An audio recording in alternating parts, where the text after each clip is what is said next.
So I'm on the coast at Eritrea, about an hour from Athens, and it's here over the sea that the Red Arrows have been practicing their summer display. Now, their home at RAF Scampton was also home to the Dam Busters, and the Reds are very proud of that link. The Dam Busters were, at the time, the most daring pilots in the RAF. And I've been with the Red Arrows today, seeing how they become the most daring pilots in the modern Air Force. These are the moves that have made the Red Arrows famous round the world. But learning to fly like this starts in the classroom, and each practice begins with a briefing. Line 098-278, crowd front 90 of 0. So we'll actually go through the routine itself, using all our voice commands, making sure it all happens at the right time. So procedurally, as we go through the sortie, it'll happen exactly as the boss wants it to. Then it's on to the apron to prepare for flight, where this year's newest pilot is hoping to qualify for his official red overalls next week. It's an amazing feeling when I got selected, to follow in the footsteps of all the great pilots that have been before me, and now I've got to try and live up to that reputation.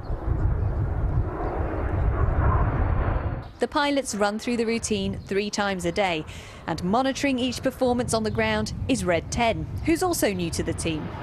Primarily during the practice and during the shows actually in the summer, I'm the safety supervisor, so I'm watching the aircraft, I'm keeping an eye on how the patterns are going, looking out for any hazards such as birds or aircraft entering our airspace, and then at the same time during the summer I'll be commentating the show as well. So the pilots have just landed from their practice, but now the work of the engineers begins. A team of 15 people have 2 hours to get all 9 jets ready to take off again. We'll check tyre pressures, we'll check oil pressures, check hydraulics, we'll check for any damage. There may have been a bird strike that the pilot's not even been aware of during flight, so we're always checking for any damage on the airframe as well. And you've got to refuel it, you're just like you would your car before you step into it, you need to make sure it's ready to go and it's serviceable.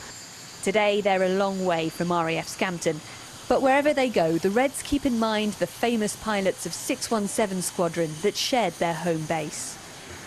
We take off on a runway daily, from where the Dam Busters launch. You've got the old office and stuff in a hangar next door to us from the Dam Busters. It absolutely sings of Dam Busters history. 75 years on, these pilots hope to continue the legacy of the RAF's finest.